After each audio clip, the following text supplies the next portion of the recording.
You know, it reminds me of those spy movies, like Contact even.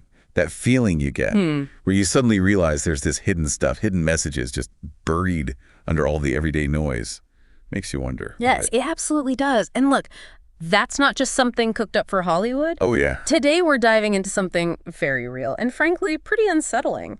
There's this Russian military shortwave radio station, UVB-76. Okay. And it seems to be linked to this system called Perimeter. It's got some pre-Stark nicknames, you know. The Dead Hand. Some even call it the Doomsday Machine. Wow. The Dead Hand. And this isn't exactly new, is it? This whole radio signal and perimeter thing. I mean, NATO and the Pentagon have been watching this for a while. Oh, for decades. Yeah. A long-standing concern, absolutely. And, well, recent events haven't exactly helped calm those nerves. Right. Think back to when President Trump got elected.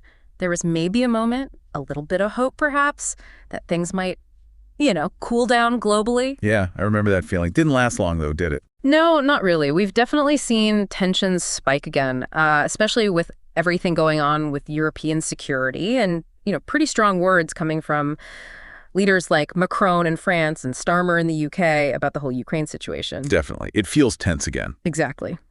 And so against that background, military intelligence, within NATO specifically, they've been noticing something, a real pickup in activity. What kind of activity? Russia's strategic rocket forces. Experts, and they're citing Pentagon and NATO sources here, say that pretty recently, Russia put all its missile launch silos on a heightened alert status. All of them. That includes the big ICBMs, but also those mobile ones that are harder to track. That's right. We're talking the Topol-M, the RS-24 Scary stuff. and also that newer intermediate range one, the Oreshnik, the one that's a particular worry for Europe. So yes, having all of those on high alert, that's significant, a big deal. It really is. Yeah. And I guess that brings us right back to this perimeter system you mentioned. It does, inevitably. So for anyone not familiar, perimeter is basically, well, it's Soviet-era tech, designed for one terrifying scenario. Which is? To guarantee a nuclear counterstrike, even if Russia's top leadership, military and political, is wiped out in a surprise first strike. Wait, so even if Moscow is gone, the Kremlin, the generals, Yeah. everything, this thing just launches everything else automatically. But that's the idea. The ultimate, if we go down, we're taking you with us, insurance policy. Yeah. Automated Armageddon.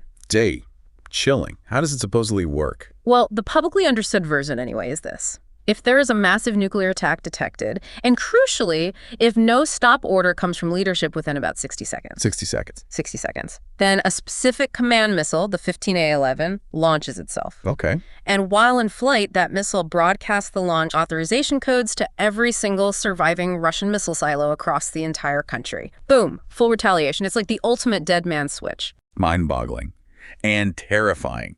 And you said this isn't just some old Cold War museum piece. They're actually updating it. That's what we're hearing, yes. Russian engineers are reportedly working on strengthening and modernizing perimeter right now. Which I suppose brings us back around to that mysterious radio station, UVB-76. Exactly. Because about 2 weeks ago, it started up again, that weird distinctive buzzing sound it makes, followed by these cryptic phrases, random words, seemingly. And that's got people worried. Understandably, yes. It set off alarm bells in defense and intelligence circles again. Because the theory isn't just that it's like static or some atmospheric thing. No. The dominant thinking among many experts is that UVB-76 isn't separate. It's actually part of the perimeter system. Part of the dead hand system. How? Well, the idea is these renewed broadcasts, they could be a readiness check, a test. Some even interpret it as potentially a dry run for launching a mass nuclear strike against NATO. A dry run. Wow. Okay. So yeah, as we wrap this first part, it's clear this station, UVB-76, with its weird broadcasts, it's a real headache for NATO and the Pentagon. Just like the perimeter system itself, the two seem deeply connected in this unsettling way. Absolutely. And it's all amplified by the current situation, isn't it? For sure. With the conflict in Ukraine, the general instability in Europe, you have to assume everyone's listening much more closely to all of Russia's encrypted military signals now. Intense scrutiny, yes. And within that world, UVB-76. Well, it's achieved this almost legendary, kind of notorious status. It's the mystery signal people talk about. Why so legendary? Is there a specific reason besides just being weird? There is, actually. Go back to 2013. There was this one specific message broadcast by UVB-76 that was somehow deciphered. Oh. What did it say? Directive 135 is achieved. Directive 135 achieved. What does that even mean? Exactly. Nobody knows. That simple phrase baffled the Pentagon, NATO, everyone. To this day, Directive 135 is a complete mystery, sparked endless debate about, was it some secret Russian mission? What was achieved? Left a huge intelligence gap. Chilling. Yeah. Just adds to the enigma. And has there been anything more recent? Yes. Early 2025, just before those big events we mentioned earlier, Right. UVB-76 started broadcasting encrypted Russian words again. But here's the really eyebrow-raising part. The timing.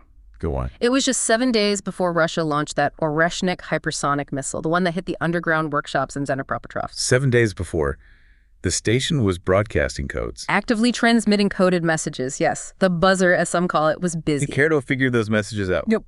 Completely undecipherable again, just like most times. Which leaves this massive critical question hanging in the air. Which is? Is this station, UVB-76, this doomsday radio, is it just psychological warfare, Russian propaganda meant to spook the West? Or does this renewed activity, these coded messages, especially before something like the Oreshnik launch, does it signal something real, something critical, maybe even catastrophic that the West just isn't understanding? A warning we can't read. It really forces you to think, what's the threshold? What would it take for that buzzing to just stop? Right, because the truly terrifying implication is that silence from UVB-76 might be the last thing you hear before perimeter activates, before that command missile, the 15A11, launches. Triggering Armageddon. Yeah. The end game where nobody wins. No winners at all. And beyond even that nightmare scenario, you have these nagging, deep-seated worries about the system itself. Like, can it be trusted? Exactly. How vulnerable is it? Could a sophisticated cyber attack trigger it? Or disable it when it's needed? Or worse, make it fire accidentally? Can we ever be 100% sure it's infallible? That's the question, isn't it? Given the stakes, global annihilation, can you afford any doubt? Even a tiny chance of error, a hack?